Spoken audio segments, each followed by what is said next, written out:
Peter Sellers was known to the world through his dazzling characterizations in over 60 films. His comic genius and his turbulent relationships made him one of the most talked about men in the world, and yet he remains an enigma. He often claimed to have no identity outside the roles that he played. But he's left his own portrait of another Peter Sellers, the one that he filmed himself. Answerable to no one's whims but his own, and with a little help from his friends, he obsessively filmed his homes, his family, people he knew, anything that took his fancy, right to the end of his life. Sometimes he'd leave the reels uncut. Sometimes he'd carefully edit them into polished little stories and scenarios. They were known to no one but his immediate circle. This treasure trove of intimate film remained undiscovered until long after his death in 1980. It's an archive so surprisingly extensive that Arena now tells the Peter Sellers story using only the film that he shot himself. It's a journey through his world as he filmed it.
When I first met him, he was doing Razor Laugh, and then, of course, The Goon Show.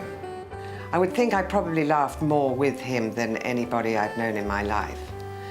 Probably cried more, too.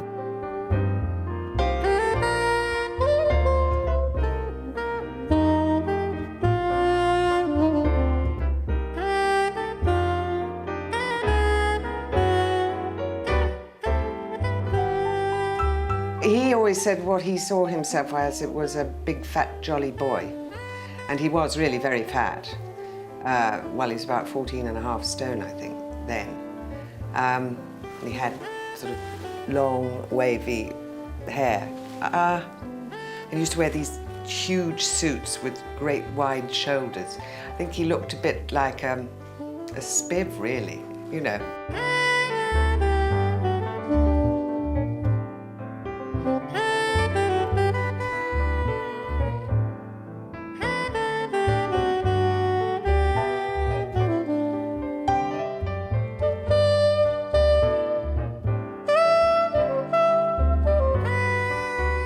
I used to live with him in his house. I noticed a rather, I don't know, unpleasant relationship between him and his mother.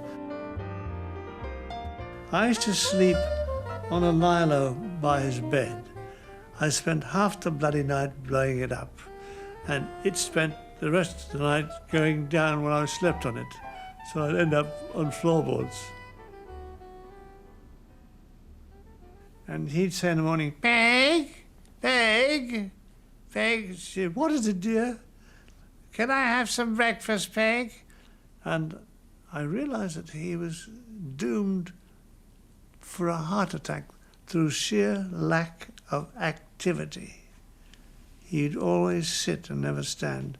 He bought shoes with elastic sides so he wouldn't have to bend down to tie up the laces.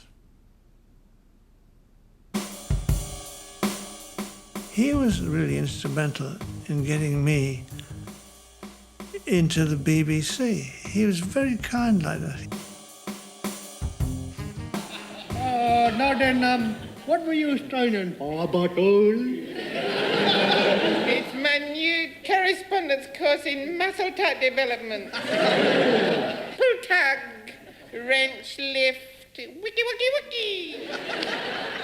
Makes funny face, waits for applause, not a sausage. Pull tug, lift. Ooh! I don't think I was particularly bowled over by him at that time, but I went to see him on stage, and I think that's really when I started to be interested, because on stage he was absolutely extraordinary, wonderful.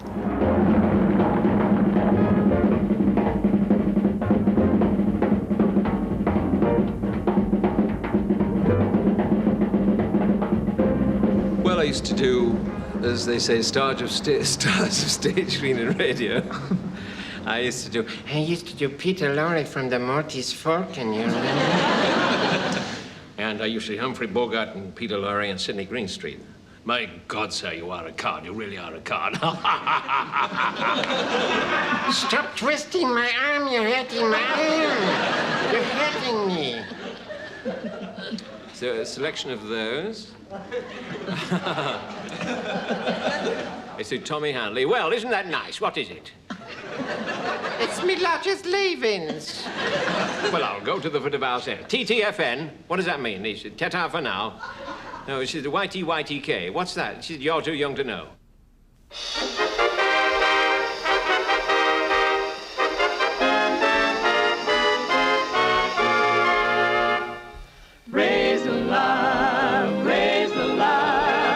You're feeling sad and blue, just praise the Lord.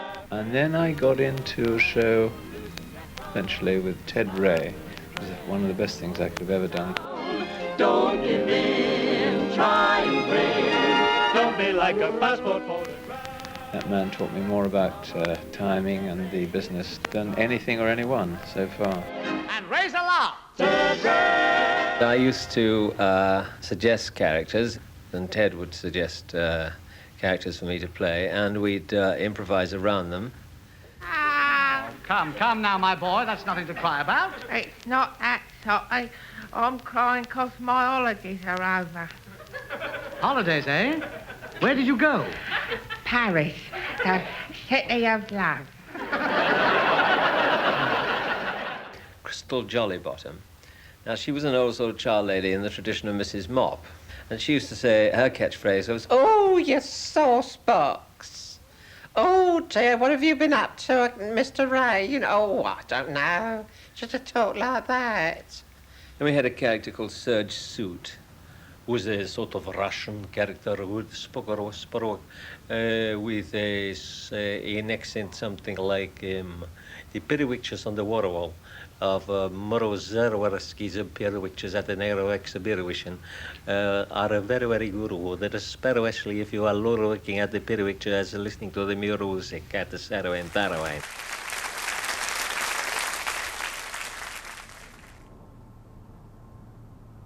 Dad was convinced always I was going to be a road sweeper, you see. He always told me, very encouraging with Dad, you see. Yeah. So you turn out to be a bloody road sweeper, will you? I'll tell you that.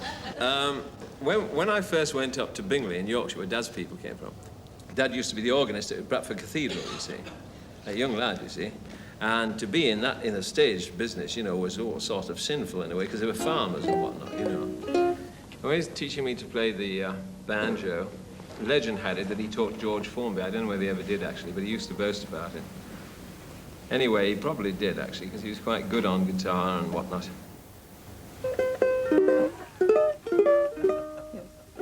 I've got a clock that wakes me every morning for my... No. Jim and oh golly gosh, oh gee, I'm falling in love and so is she. I haven't told her, she hasn't told me, but we know it just the same. Saturday night on her settee, oh what a time there's going to be. I haven't told her, she hasn't told me, but we know it just the same. We don't do much spooning, but we will. You wait until we're honeymooning. Saturday night on her settee, oh what a time there's going to be. I haven't told her, she hasn't told me, but we know it just the same.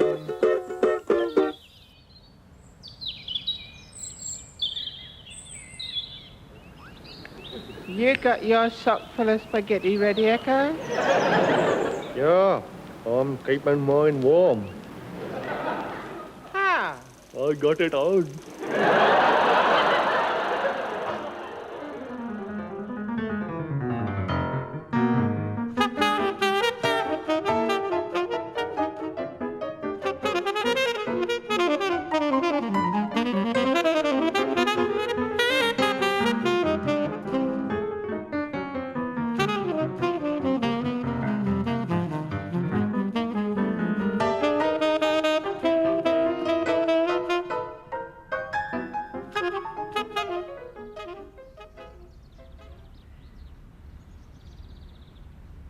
We took pictures under crank. We like under crank film, all this. I couldn't move very fast. I had an 8mm camera, and he had a 16mm camera because he was richer than me. He was richer by 8mm.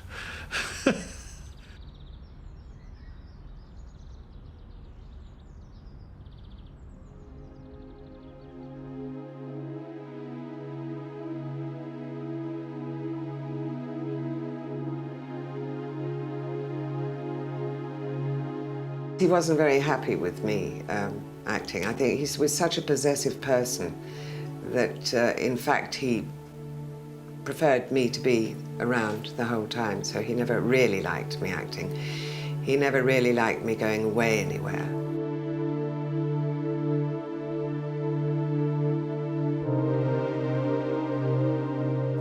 In fact, he was always throwing tantrums or scenes or saying he won't let me out of the flat, or he'd taken 100 aspirins just as I was going on stage. But I guess one got used to that in time too, and you'd think, oh, well, it was just Peter throwing a tantrum, you know. He was like a spoilt child, really, at its worst, when he was like that.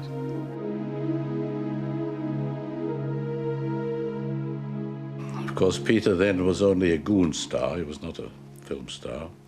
He struck me as a very charming, chirpy little spiv with a big car, big red Bentley outside the studio, prominently parked every morning. And I had a feeling that he was rather impressed working with a lot of established, so-called established actors like Alec Guinness. Let's get this clear. No one is running out now. That Goosehead is unreliable and dangerous. I had to sweeten him. That leaves the three of us. All right.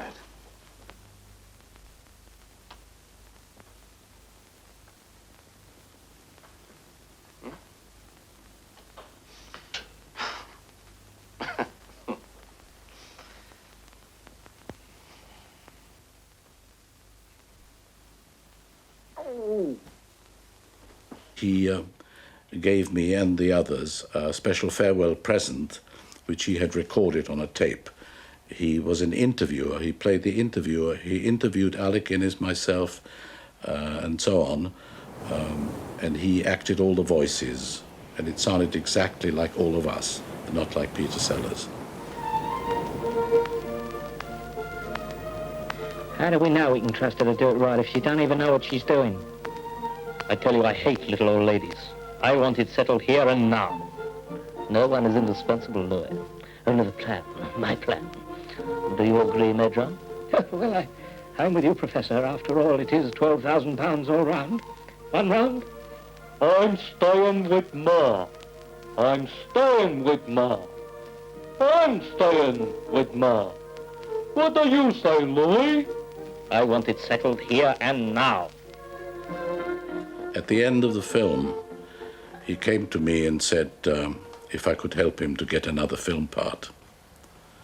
And he obviously wasn't putting it on, he meant it. And I meant it when I said, you won't need my help.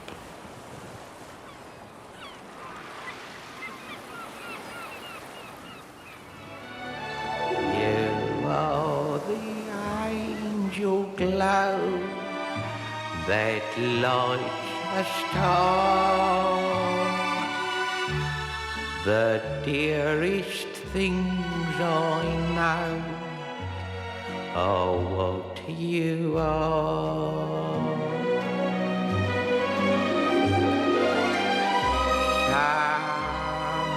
Someday my happy arms will hold you, and someday I'll know that moment divine when all the things you are mine. You are the promised kiss of springtime that makes the love. Yeah, Dad, how much longer are you going to be in that bathroom? Oh, blimey, you can't get a shaving piece in this house. Oh. Lonely winter. My memory of Peter is a house with cameras, lights, and lots of cable all over the place. You know, and drawers and cupboards full of cables and plugs and lamps and camera. I don't know, everything. He also liked making models. He used to do that with Graham Stark.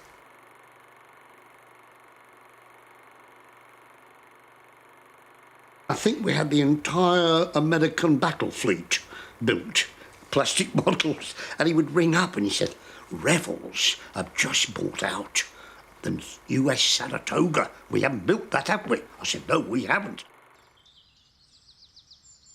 Anne was very patient, considering what we used to do, but we did like building models.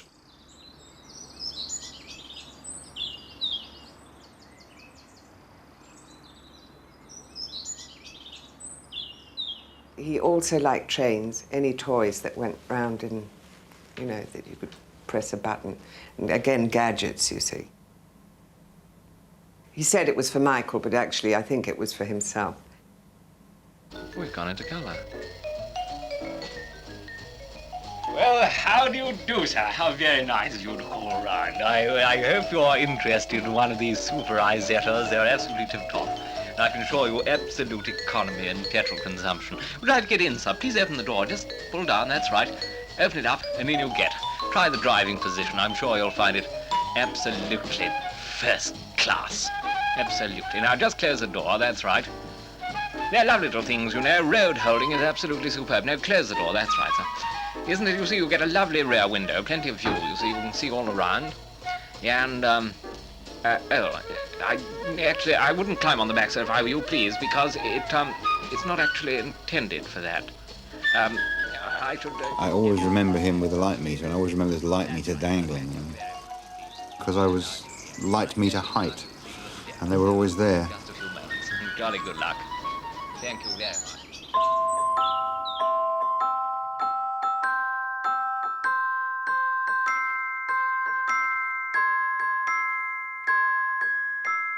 Hello, children.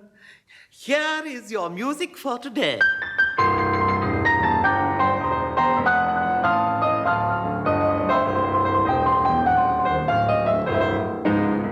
I lived quite near to Peter in North London, and he would quite frequently ask us back to his house at a weekend.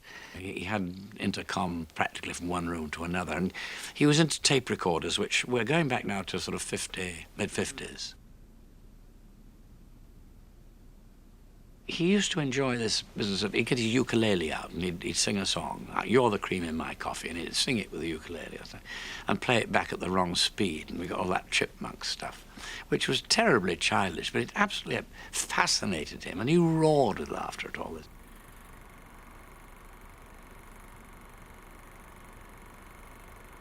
So I eventually got into a film called I'm All Right, Jack, made by John Bolting, and played a union shop steward.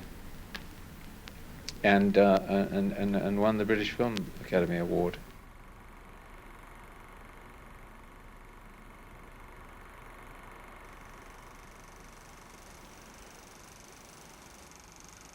Now, this is not in the film. No.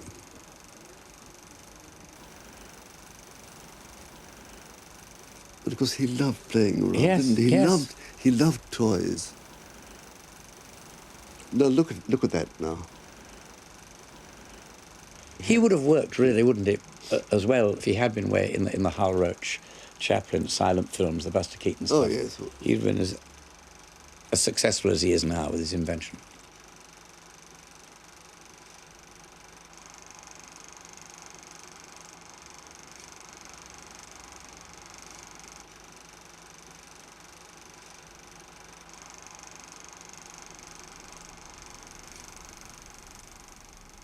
I never really wanted to do much in the theatre. You see, I've been a great film fan all my life. I mean, I literally, whenever I go to America, I carry an autograph book round with me. And I never say it's not for me, it's for my sister, you know. I always say it's for me, would you sign that? Because I really do. You see some incredible people there. I mean, marvelous people. And I mean, it's ridiculous to ask for an autograph, except that, you know, you feel like you're compelled to, you know, Yes. you want to.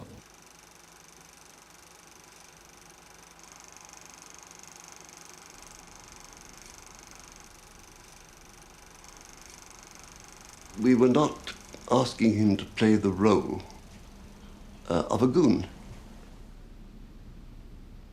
He came down to the studios and we started to dress him up in the clothes that we had assembled, and the makeup and the haircut, moustache. And as he started to put it on, it was interesting to see him sort of adjust, physically adjust to playing Fred Kite. And he was feeling sort of bad. You could see him start to assume the rather pompous attitude. Yes, here's another good one to start on. Collective childhood and factory manhood. Oh, sounds fun. Yeah, very descriptive. It's all about how they run factories in a workers' state. However, I won't spoil it for you. You ever been to Russia, Mr. Kite? No, not yet. It's the one place I'd like to go to, though. All them cornfields and Bali in the evening. Oh, I wish I knew as much about it as you do. You ever read Lenin's works, have you? No, I'm afraid I haven't. That'll open your eyes for you. Is he still on about Russia? I'll tell you straight. That's all we ever get to hear in this house. Have another cup of tea, Mr. Windrush. No, I won't. Thank you very much. No. He did several other movies before he came to John and Roy. So he'd got acquainted with the cameras and the film studios. But John and Roy gave him an extra dimension, an extra gear change, which I think lifted him completely into a straight character actor. They gave him a fully rounded part. They gave him a very, very good part. They gave him a part where he didn't have to completely use his comedic qualities. He didn't have to look for jokes. He didn't have to pull faces. He had to play this man real.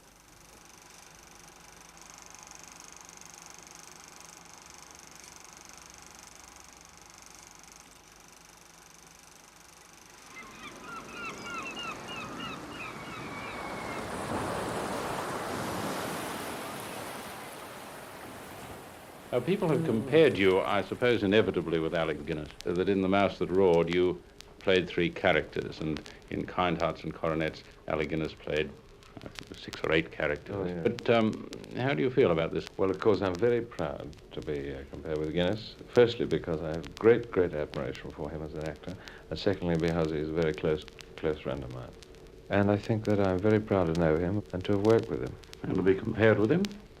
Well, as Alec might say himself, one is very pleased to be compared with anybody, really. One never knows. I'm back to the impressions again.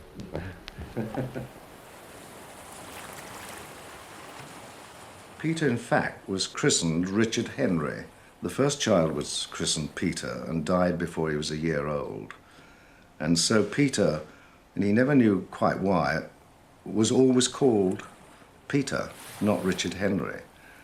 And in a sense, he took the place of the dead child and was, during his formative years, totally smothered in maternal affection.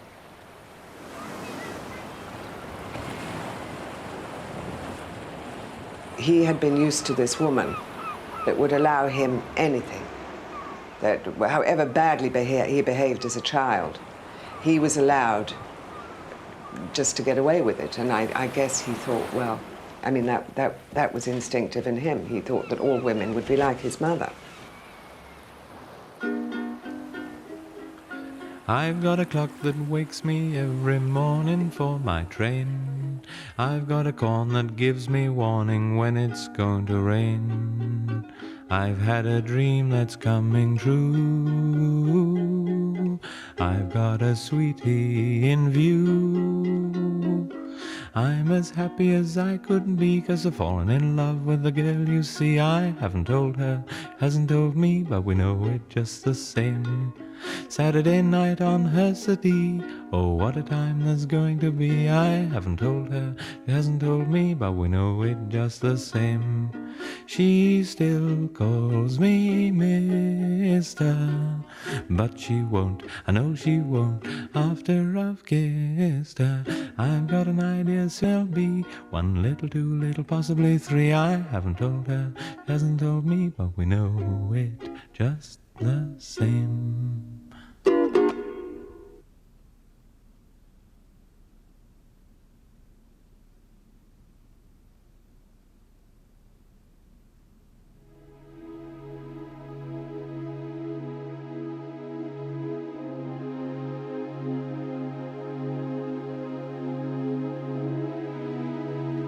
You would seem to be interested in pursuing as many different characters as you can possibly play. That's right, that's right. What about a perfectly straight hero, a romantic part, as it were? No, not for me. I leave that to the Young Handsome Brigade. No, I prefer playing the non-romantics. I mean, it's no good trying to play hello, darling parts, you know. It would come out rather funny, you think? Oh, yes, it'd be useless. I'm terribly self-conscious, and it wouldn't work, I know that. That's what it would.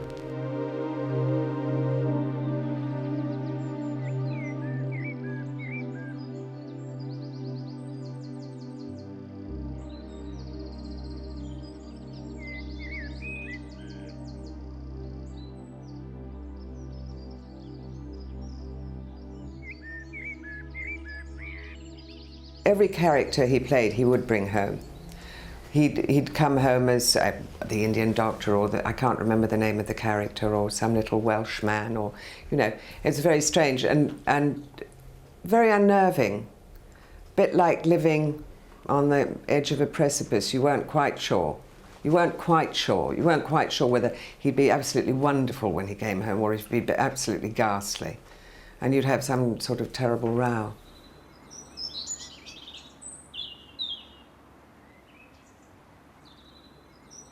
Peter had the ability to identify completely with another person and think his way physically and mentally and emotionally into their skin. Where does that come from? I have no idea. Is it a curse? Often. I don't think there's a correlation which is direct, though. I mean, I think it's not enough in this business to have talent.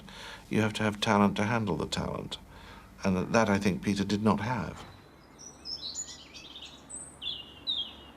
What time is it, Echo?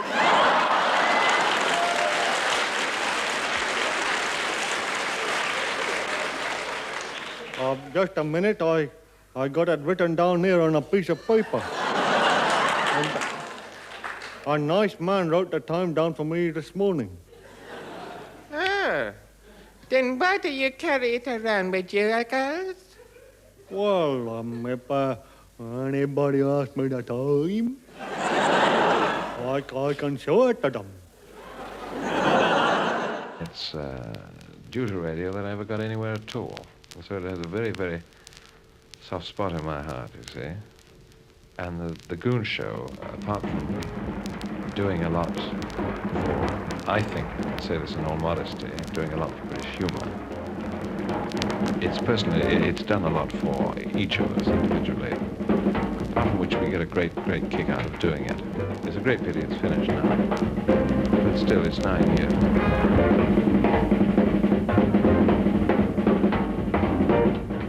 Wait a minute, Echoes, my good man. What is it, fellow? It's written on this bit of paper, but it's 8 o'clock, it's written. I know that, my good fellow. That's right. When I asked the fella to write it down, it was 8 o'clock. Well, then, supposing when somebody asks you the time, it isn't 8 o'clock. Well, then I don't show it to them.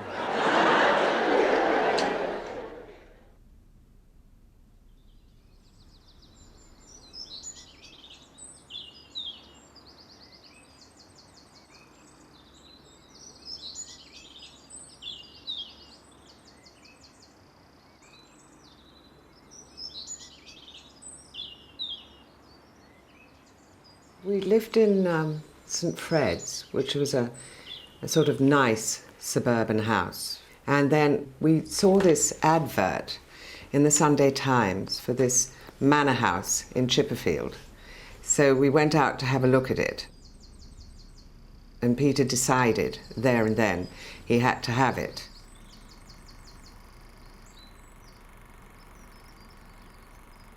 When we moved into there, he'd done all the bolting films and The Mouse That Roared, and that's where he did The Millionaires.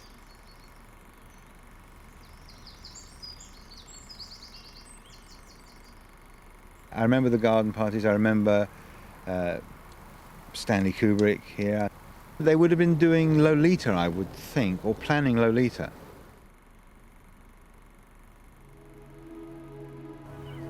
That was where I took an instant dislike to Sophia Loren. I wasn't at all impressed because of the ructions she was causing in the family.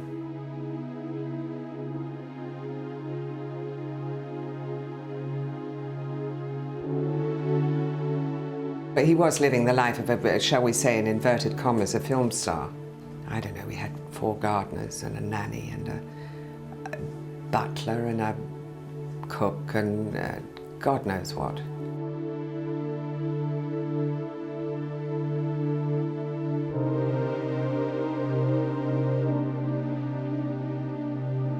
The bad times really started when we moved into that house.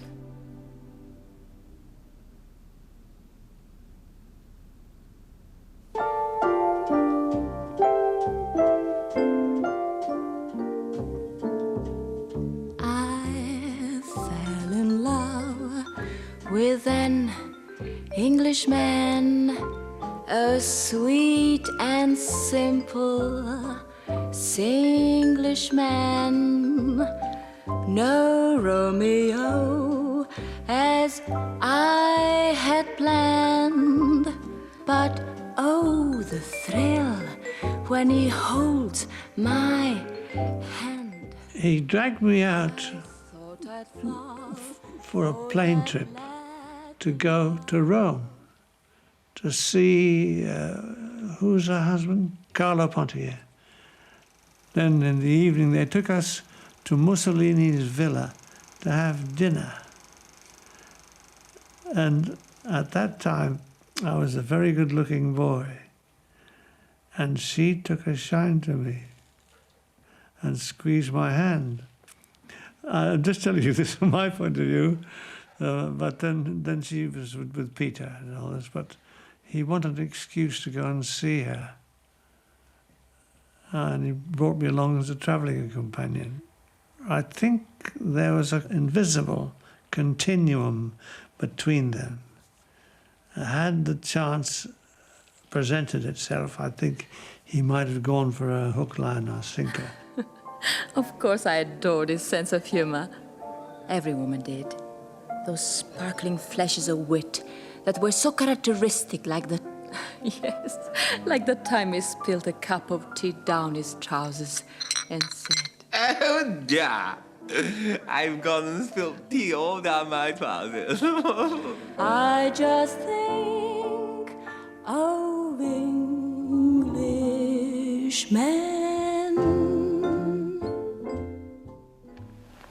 He was cast opposite this stunningly beautiful woman, which she was.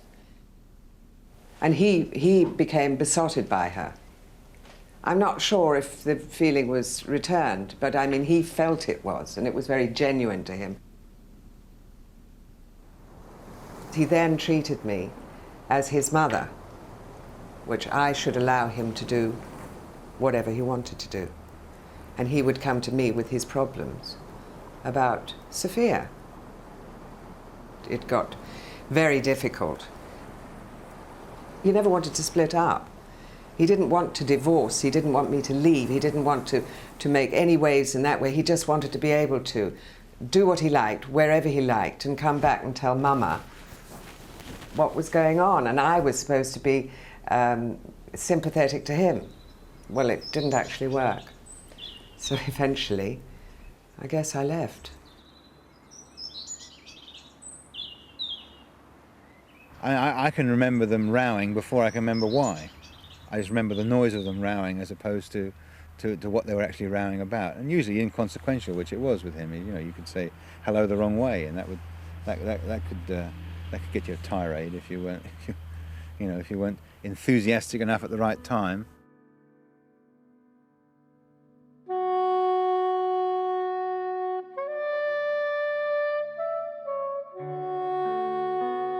So the Sophie Loren thing was brewing, and it was all going on, and his career was getting larger, and he was busy either promoting or doing that and off around the world.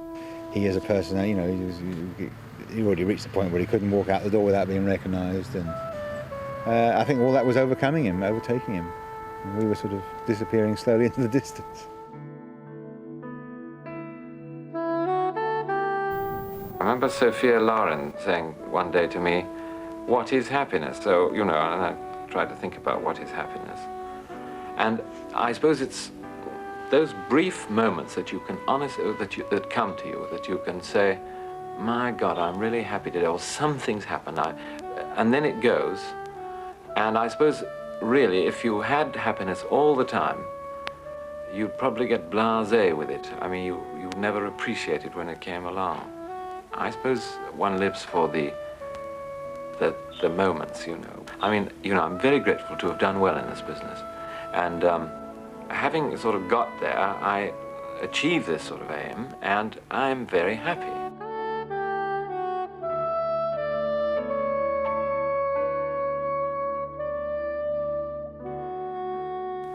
But of course, the other side of one's life, I have two lovely children, wonderful children. And so then, when I'm with them, it's marvelous, everything's great. Periods when I'm on my own, not so great.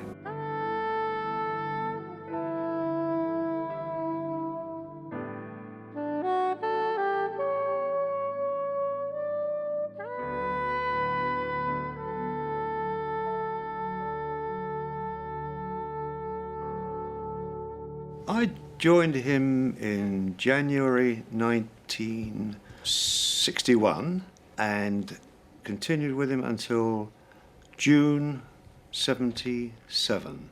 I was a little concerned because I heard that staff came and went, like turning on the tap and running water, but everything turned out fine.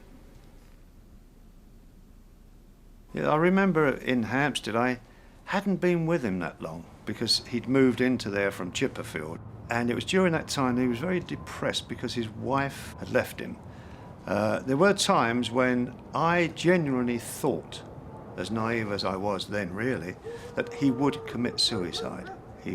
So that is when I actually moved in he was there on his own, and that's when I moved in and subsequently stayed.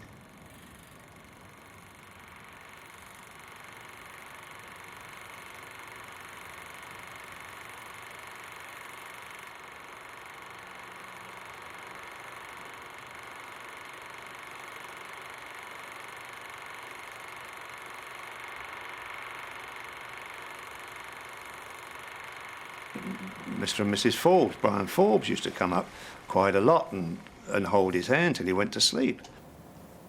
He liked people around him that he knew and he felt confident with, faces that he knew. He didn't particularly like to mix with strangers, but those people and he'd have a great time, and then all of a sudden, for no reason, he would maybe go into a depression again. A very complex character altogether.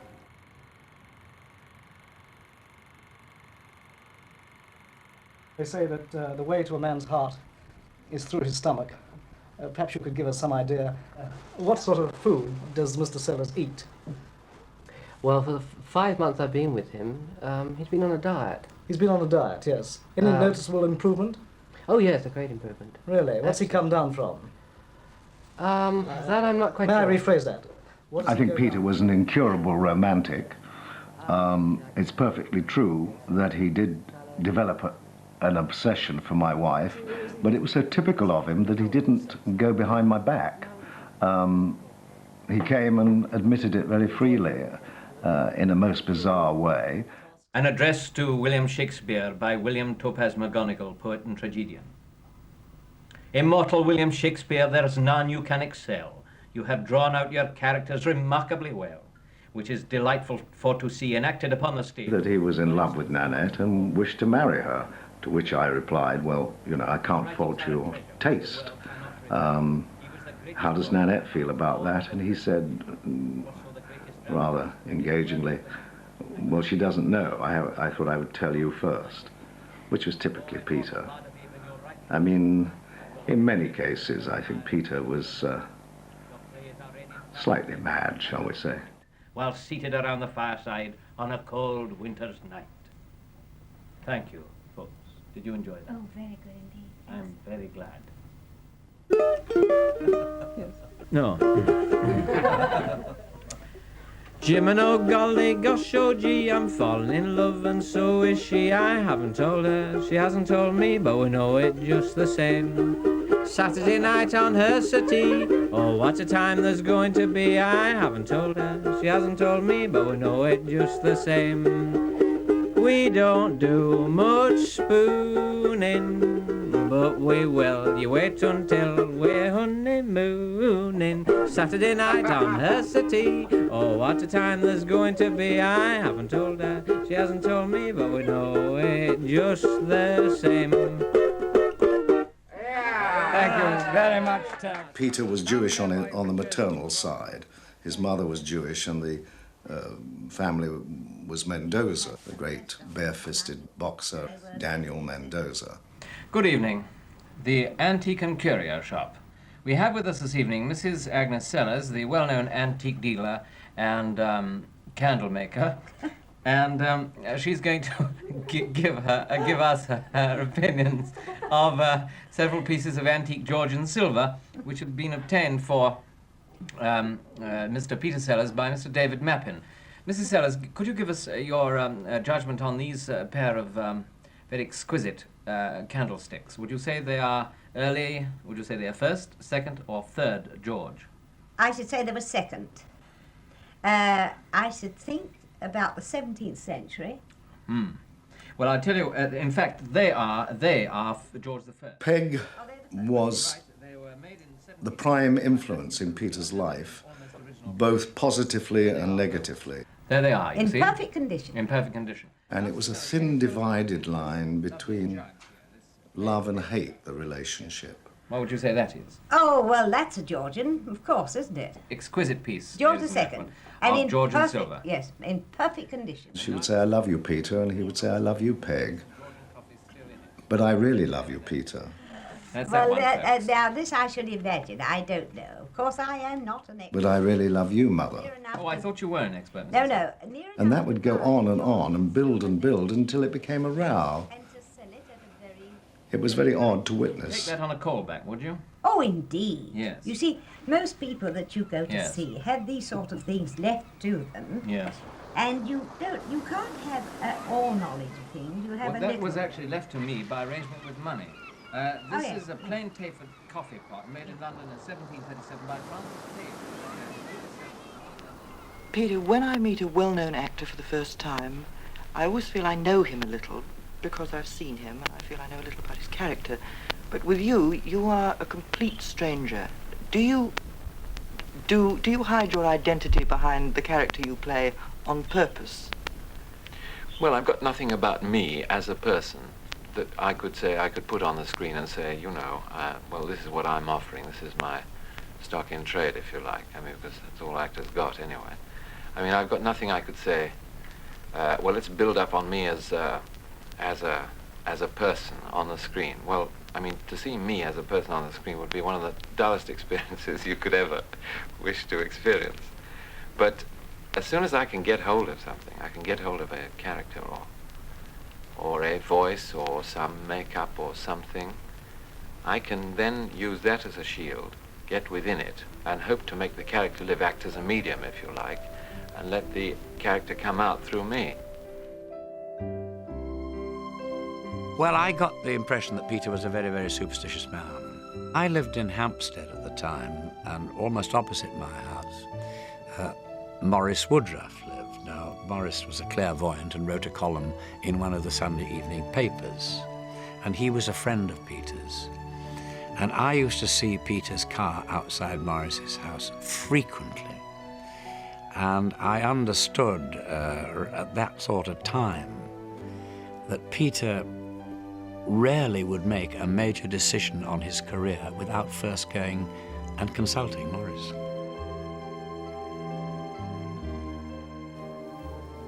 What seemed to be a complete failure can now be transformed into something profitable and worthwhile. You may still feel bruised and battered by events, but once you accept things as they are, you can create things as they might be. Willingness to forget and forgive is everything. You'd go and see Maurice, and Maurice used to phone me and said, "Peter's coming to see me." He said, "Is there anything you want me to tell him? Like, if he says anything, should I tell him yes or no?" It's true. I mean, it's hysterical. I mean, Maurice would say, "What's he going to do?" And I said, "Well, we've got a script he's looking at, he quite likes." He said, "Should he do it?" I said, "Yeah, he should do it. There's nothing wrong in it. It's a good script. It's good director." And he'd go and tell him.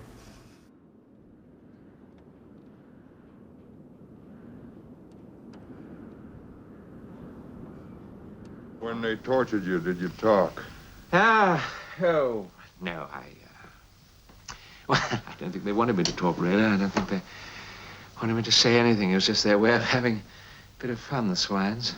Strange thing is, they make such bloody good cameras. Now then, Dimitri, you know how we've always talked about the possibility of something going wrong with the bomb. The bomb, Dimitri. The hydrogen bomb. He was the only actor that I knew who could really improvise.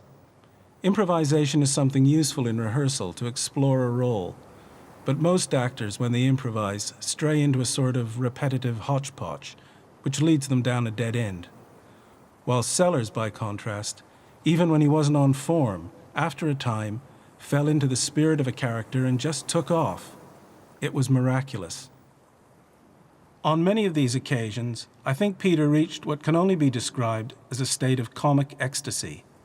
I filmed him with many cameras, never less than 3.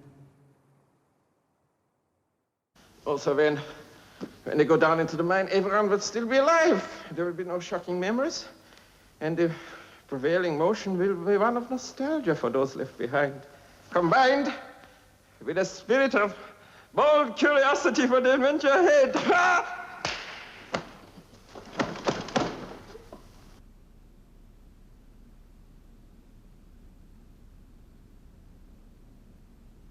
When you did the character of Dr. Strangelove, you did that, of course, in a German accent. Well, I'll tell you simply- something about that. All right. I was stuck, you see, because I didn't want to do just sort of a normal sort of English broken German accent thing. Mm-hmm. So on the set was a little photographer from New York, a very cute little fellow called Ouija. You must have probably heard of him. Mm-hmm. And he had a little voice like this, used to walk around a set talking like this most of the time. He used to go and say, "I'm looking for a girl with a beautiful body and a sick mind." He always used to say that. And I got an idea. I was really stuck with this, and I thought, you know, Ouija used to get all this stuff, everything. He used to have great big enlarger lenses on the front of the camera and a cloth over his head, and he'd just get ready to do it, and Stanley would say, "Not now, Ouija." He'd say, "Okay," and move it all away, you see. So I thought, if I put a German accent on top of that, you see, When it suddenly got this thing, you know, there that's going up here and send that stuff. and so I got into Dr. Strangelove. So really, it's Ouija. I don't know if he knows it, but it's Ouija.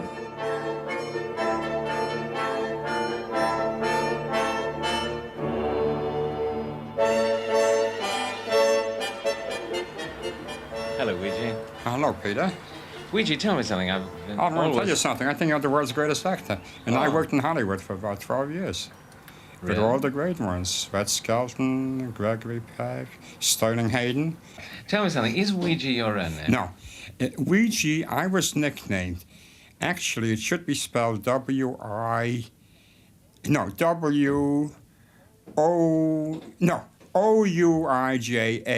After the Ouija board. Do you feel there's anything psychic about your acting? Well, I think there is to a certain extent, yes.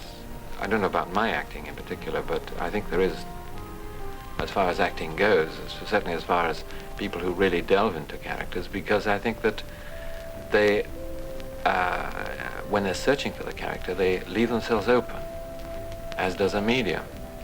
And I think that sometimes you can be inhabited by the spirit of perhaps someone who lived at some time or was a bit like the person you're doing, and maybe they come in and use you as a chance to relive again.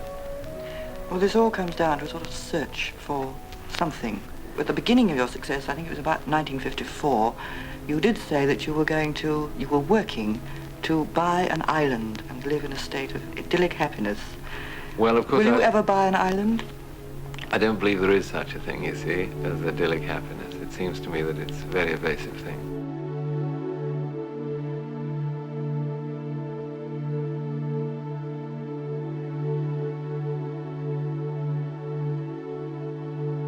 I think he stressed the fact that he was not loved, or he felt that he was not loved by people. He asked me to marry him, believe it or not, even though no physicality, nothing had passed between us. I think he was just desperate to marry. I said, Peter, I like you very much as a person, but I don't love you. He says, but that'll come. I always got the feeling of a very lonely man who would do practically anything to have somebody who's his. One morning he came and says, I'm going to meet somebody with the initials B.E. I said, oh, okay. Who says so? He says, Morris Woodruff. I said, all right, where? He says, he didn't know.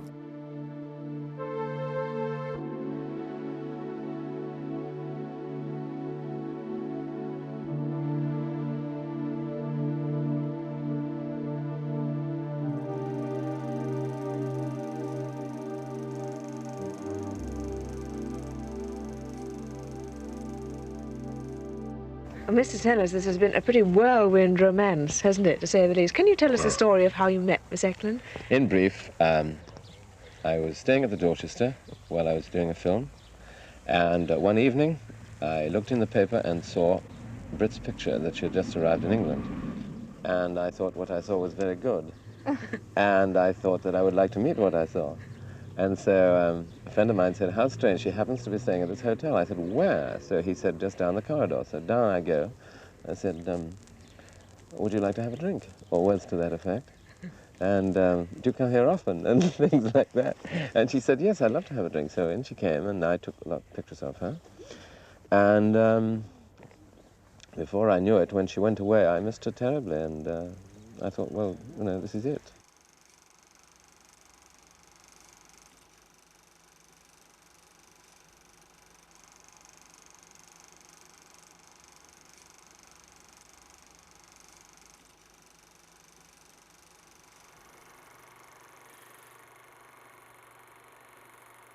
He was very suave.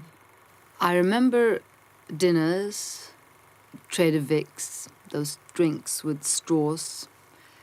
I remember a little dog. He gave me a little dog. It's not a very practical gift, I suppose. I remember Elstead, the house that we were later to live in. He took me out there. I remember him taking me to meet Princess Margaret and Lord Snowdon before we got married. The Pink Panther was playing and was a huge success, and Dr. Strangelove was coming out as well. So he was successful, very, very successful.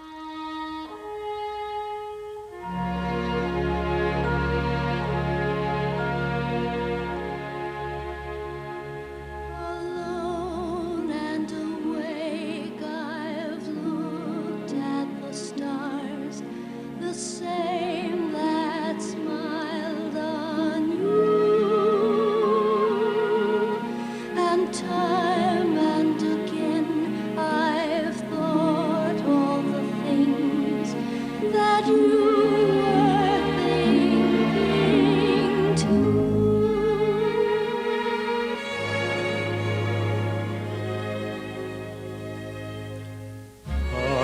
have dreamed that you are so lovely.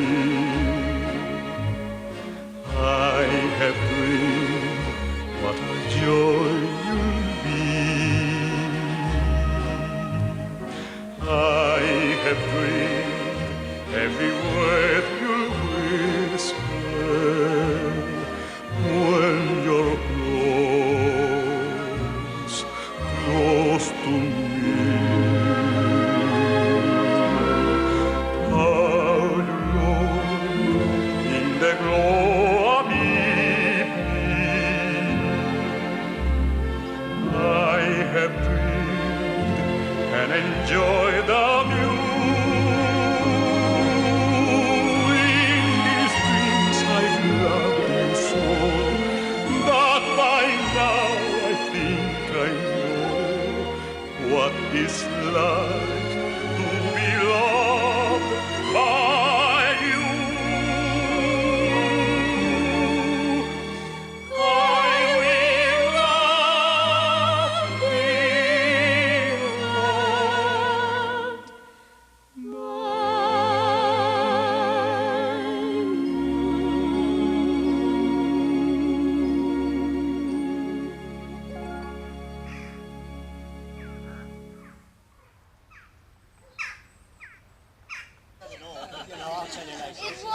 Well, what do you know about music? Huh? Now then, Peter. It's lovely, and we're very happy. Now put that cigarette down. And Peg was at the wedding, but it never developed into any loving relationship between Peg and her new daughter-in-law. I think Anne, Peter's first wife, actually developed more of a relationship with Peg after they were divorced because of the grandchildren, Michael and Sarah. But Brit was never a favourite of Peg's. She was known as the bleeding Nazi. The bleeding Nazis married my darling boy. Och att alla är så glada. Tack. Now you explain. Well, Papa's got to speak anyway, so he can say his own. Oh, yes. Please translate. Please Well, I just said that I was very happy that there were so many here and that you all look very happy. Over and just a moment. cue. This is a bit. Stan, we're now, darling, this is being recorded. Everything we're saying now. I love you. You hear that, folks? I love you. She said she loved me.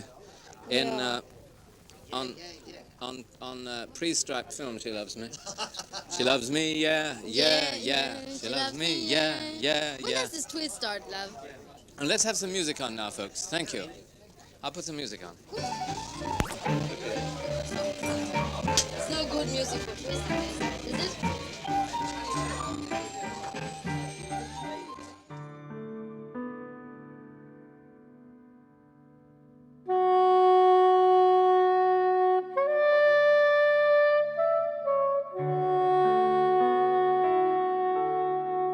Got married on a Wednesday, and he left on a Saturday because he had to start working on the Monday in Hollywood.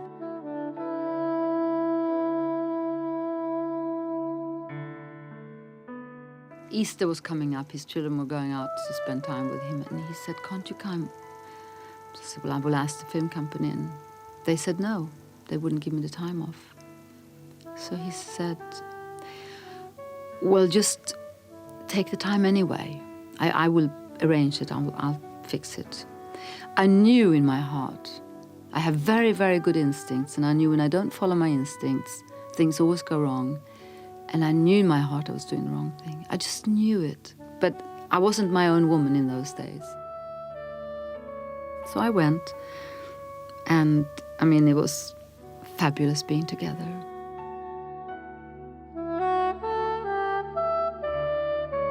At the time he met Brit and the relationship built, I was very, very happy for him. I'd never seen him so happy. He had something to do, he was occupied, and she genuinely, as far as I could see, loved him.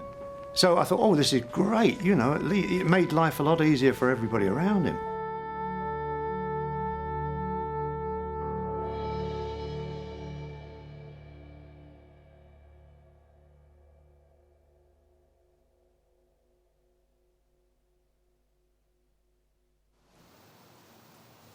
He brought me to this marble palace just off Sunset Boulevard, outside Beverly Hills. He had a whole wardrobe filled with clothes. Everything from shoes, bathing suits, dressing gowns, nightgowns, day clothes, evening gowns. It was everything that I, in my dream in Sweden, thought Hollywood should be.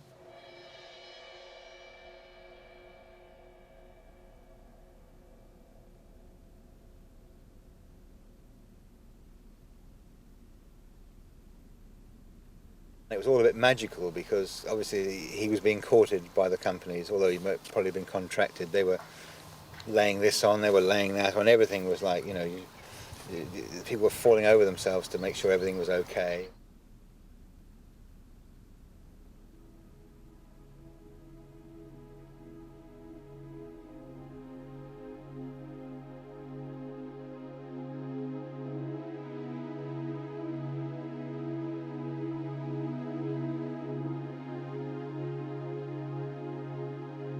And then one morning, I remember waking up one morning, there was all commotion, there was people all over the place, there was noise, there was people coming and going, and then suddenly these sort of white-suited types come, you know, the nurses or whatever, the ambulance drivers come out with him on a gurney saying, and he gets up on his elbow and he said, look, not feeling very well, I've got to go to hospital for a bit, so I'll be a few days and I'll see you soon.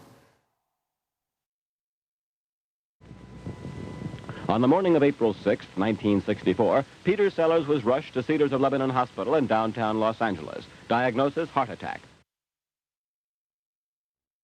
If you have, in fact, 13 heart attacks, one in a row, and the supply of blood to the brain is stopped for a maximum period of 2 minutes, I think something must happen. They did tell me that I suffered no brain damage at all. But I'm pretty sure deep down, and this is something only I know, that I come across these periods of blankness, of loss of memory. But I do remember one thing clearly, a feeling. And the feeling was that I wouldn't expire, I wouldn't actually die. Because I remember there being a sort of large arm. I can only describe it, that if you think of a whole air of blackness, now imagine an arm, bare arm, but a very strong arm, and pulling you for you to hold on to it, an outstretched arm.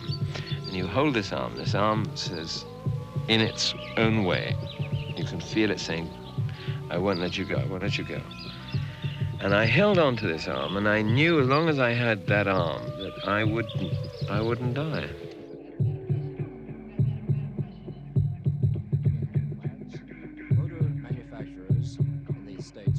When he was getting better, Spike and I sent him a wire saying, "You swine, we had you heavily insured." But that was perhaps he realised his own mortality then and decided to make the most of life before it happened again. Could have been a reason for some of his behaviour afterward.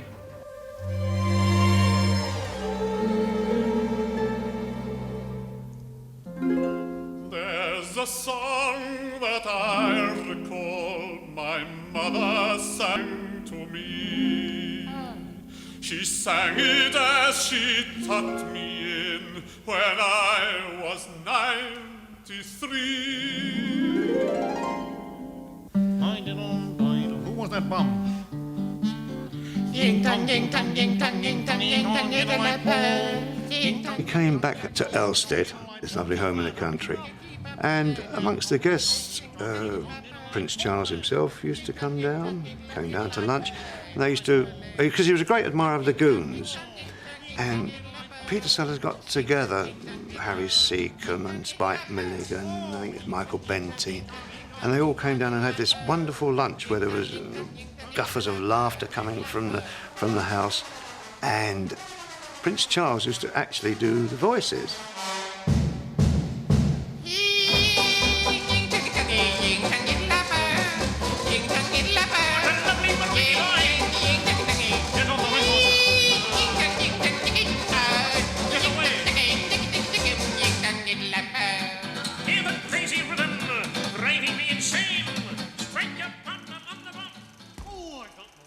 Good afternoon, ladies and gentlemen.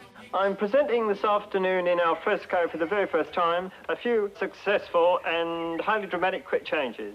I can claim quite safely to be the only one in Europe performing these amazing feats before your very eyes, without extra paraphernalia whatsoever. No trickery, no, nothing at all. May I present, ladies and gentlemen, my impersonation in 11 seconds flat, before your very eyes, of Her Royal Highness, Princess Margaret!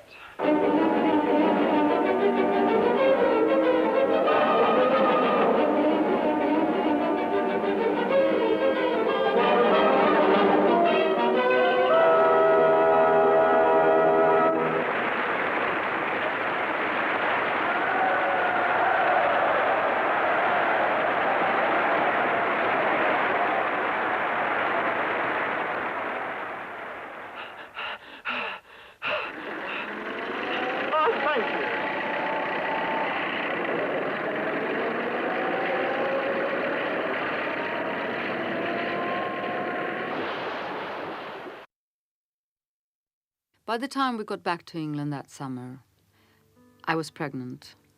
And the first time I really felt that this is not normal was when Hugh Hefner called him and said, we have photographs of Brit in the nude that we're going to publish in the paper. But we feel that you're such a wonderful photographer, so why don't you take some photographs of her? And we published those instead. And I said, but Peter, I have never, ever in my whole life posed for nude photographs. But he wouldn't listen to me. He said, Hugh Hefner says you have, you have. And he wouldn't listen to me. There was nothing I could say or do. I knew that this is not normal. This is not how a normal man should behave towards his wife, particularly when she's pregnant.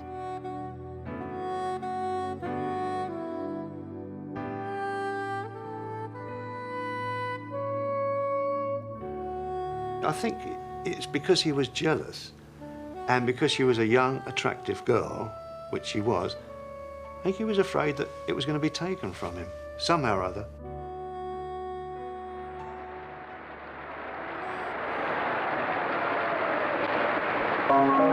We're riding along on the crest of a wave and the sun is in the sky. All our eyes on the other line must look out for Father's eye. We'll do the hailing when all the ships are on a sailing. We're riding along on the crest of a wave and the sun.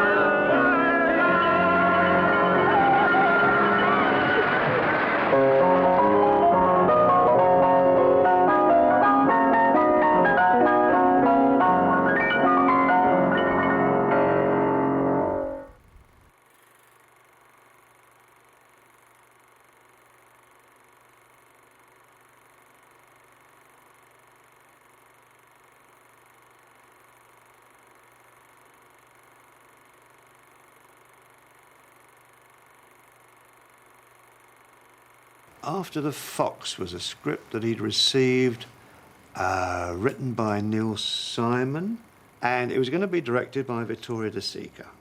Now, this great Italian director, he'd admired him since he was ever interested in films. As he read into it, he thought this was going to be a great masterpiece. He was so looking forward to going out. Flew out to Italy, went on location to an island called Ischia, which was wonderful.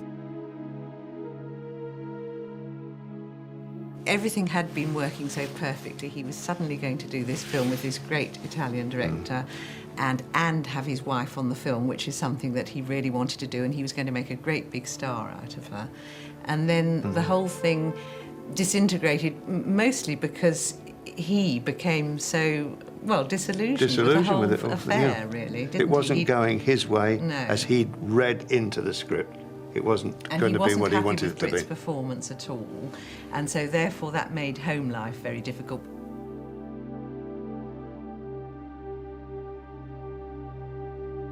One day he said to me, he said, the trouble is, he said, this man, De Sica, he said, he thinks in Italian. He said, I think in English. And he said, he's got the wrong perspective of it. It doesn't work. It does not work as it should work.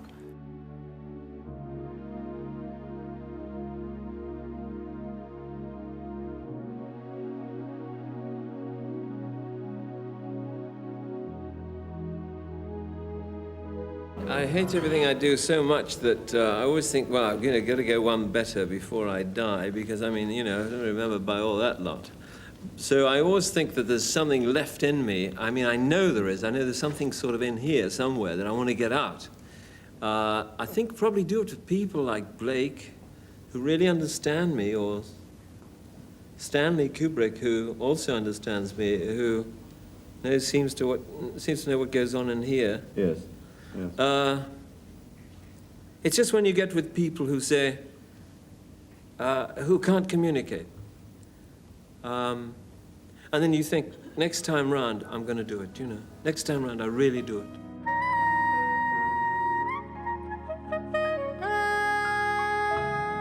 So I went along to the Dorchester and I saw him, where he told me he was going to make Casino Royale.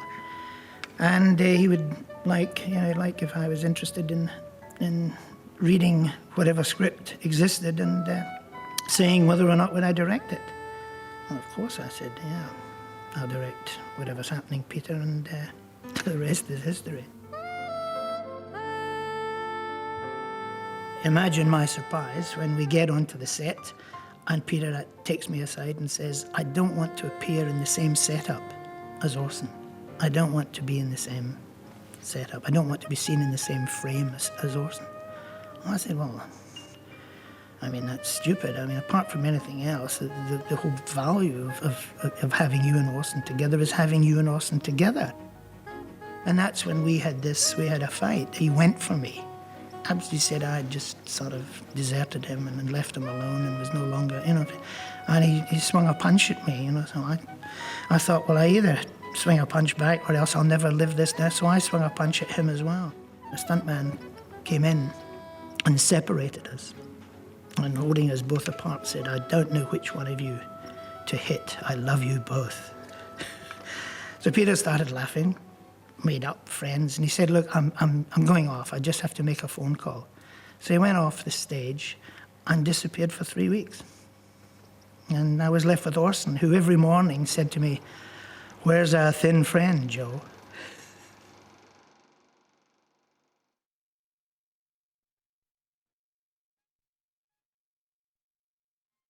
I'm a very ambitious person. I don't believe by any means that I've even begun to do what's inside me. I have a burning sort of fire inside me to do certain things which I know I'm going to do, and I'm going to defeat all these Burkes that are around me, and I'm going to do it. Are you going to find the kind of fulfillment you're looking for, though, in your work or in a relationship with a woman, do you think? I don't think I ever find it in a relationship with a woman.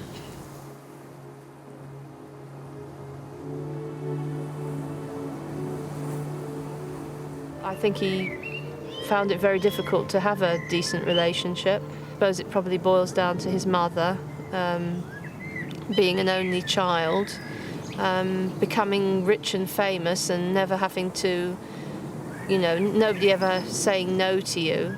It was a constant quest, really, and I think the women were just part of that.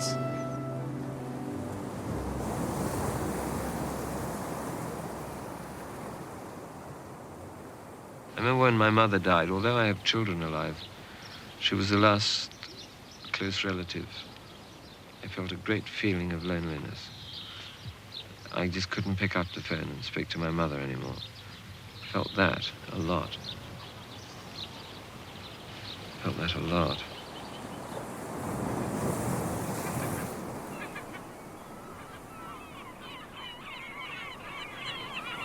Peter, in a funny sort of way, I think if anything awful happened to him, like his mother's death or his father's death, or was very nostalgic. I mean, he used to love doing these tours of all the things that happened to him in his life, and he would say, that's where I went to school and I met my first love, and he was then 7 years of age, you know. He'd tell me all about that, sitting outside the school. And in fact, when his mother died, I had a little shop and he came round there and he said, please, will you come round? He said, I just want you to come out in the car and go.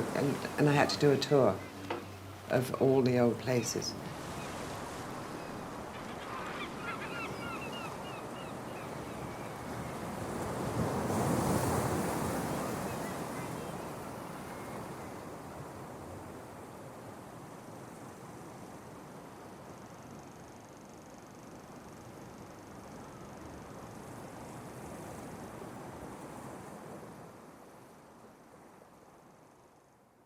And looking back now, do you believe that you really loved him, or were you just indeed dazzled? Oh, no, I really loved him. And you stayed 5 years and tried to prove it? I did, and I did my best.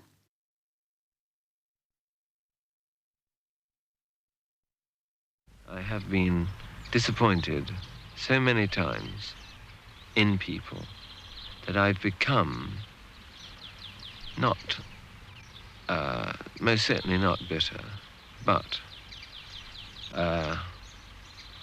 I tend to approach people very warily in case they're going to clobber me. I find I get clobbered a lot.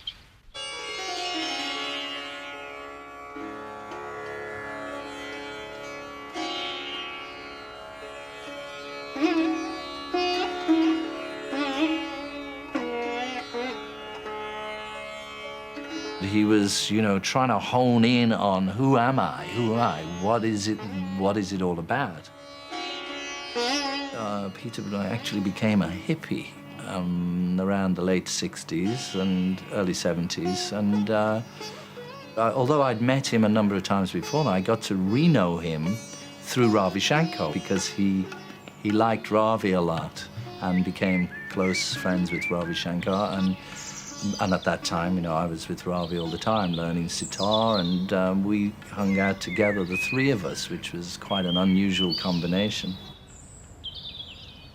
You know, he knew that there was something else in life. The sad thing about Peter was I don't think he fully discovered the self. He was on the road to that. You know, he was doing a lot of yoga and meditating and was chanting Hare Krishna.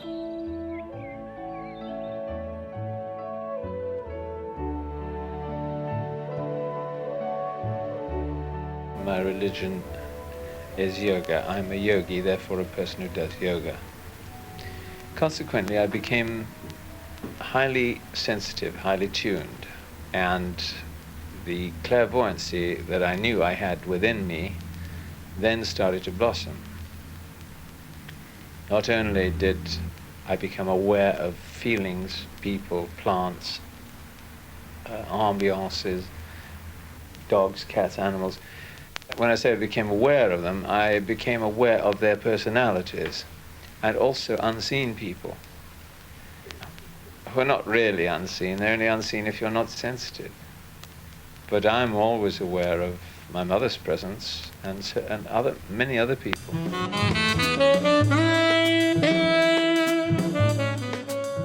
As any man would be that is, you know, no longer married, he went out with a lot of different women and traveled here and there and decides to rent a house in this country and for a few months, and then now we're going somewhere else to rent a house here, and then we're going to stay in that hotel. And it was very mixed up and jumbled, but I'd say very interesting.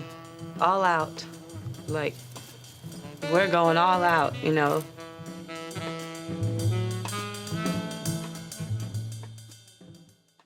I feel extremely vulnerable, and I need help a lot. I suppose I feel mainly that I need the help of a woman. So I'm just continually searching for this woman. This woman, you know, this guy. I keep reading of these great women behind men who support them and push them forward, and they mother you. They're great in bed. They're like a sister. They're not there when you don't want to see them. They are there when you want to see them. I don't know where they are. Maybe they're around somewhere. I'll find one of these days.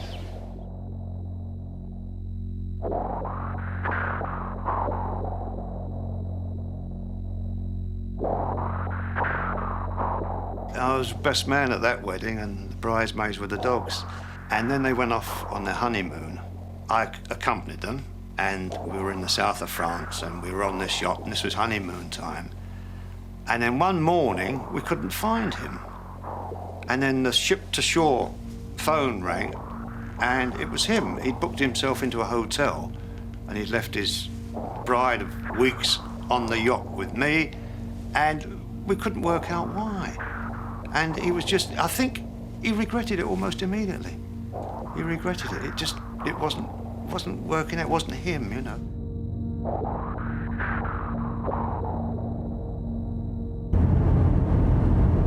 He used to bring me all his new acquisitions in the way of girlfriends so that Mum could see them and tell him what I thought of them, you see. Strange man.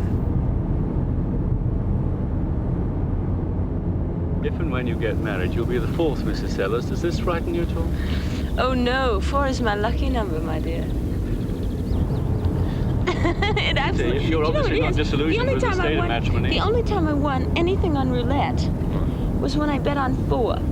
Well, that's it then. Now, what was it you said? I'm sorry. No, that's all right. No, that's I was saying after 3 marriages, you're obviously still not disillusioned with the state of matrimony. I think that the state of matrimony is an excellent state to be in.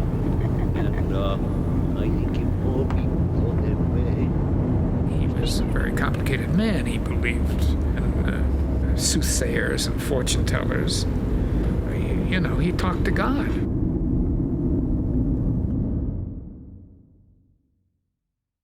He calls me up in the middle of the night and says, "Don't worry about how we're going to do that scene tomorrow. I just talked to God and he told me how to do it." He spoke with his mother, his dead mother all the time, and carried a kind of shrine around with him. That's fairly complicated.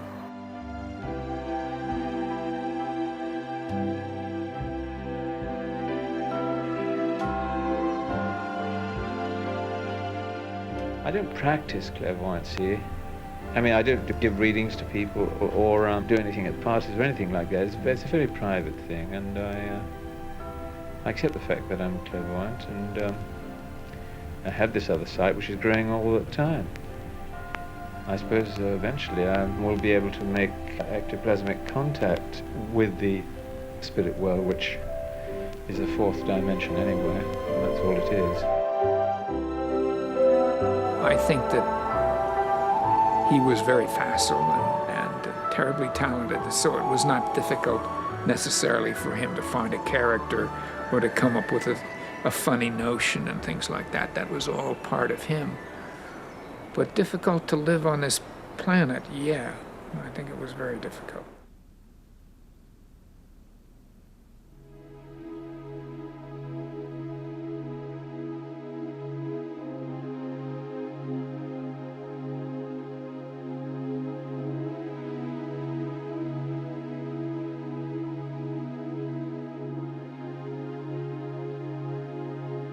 I was introduced to her and we were told that she would like to take me and Michael out for a meal and get to know us. And she seemed quite nice to begin with, and I actually told Dad I thought she was a bit stupid. And I think that probably the answer was I was a bit stupid, but she came across as very bubbly and friendly and warm and interested. But once they got married, things definitely changed.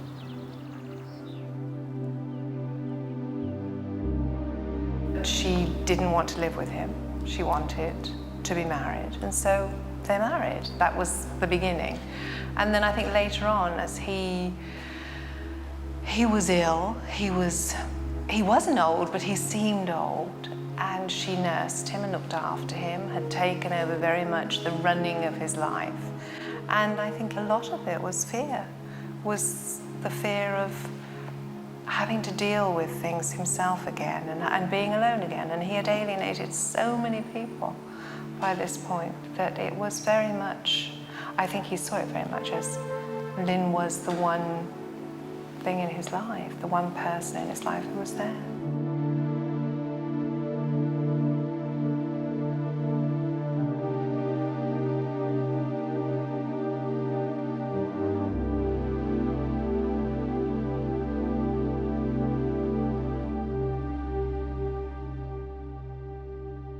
Whatever I have, and it may be nothing, whatever I have, I'm going to put up there and do it. I have great, great, great ambitions to do something which I will leave behind me because I know I have it in me. I know I have it in me. After their marriage in 1977, Sellers suffered a series of minor heart attacks, and as far as we know, he ceased his personal chronicle on film. He showed no intention of withdrawing from the cinema or his own celebrity, and a string of Pink Panther sequels kept his name at the top of the world's box office lists. But on the 22nd of July 1980, having flown into Britain for a reunion dinner with fellow goons Spike Milligan and Harry Seacombe, he had a major heart attack. He died 2 days later, back in London, his hometown.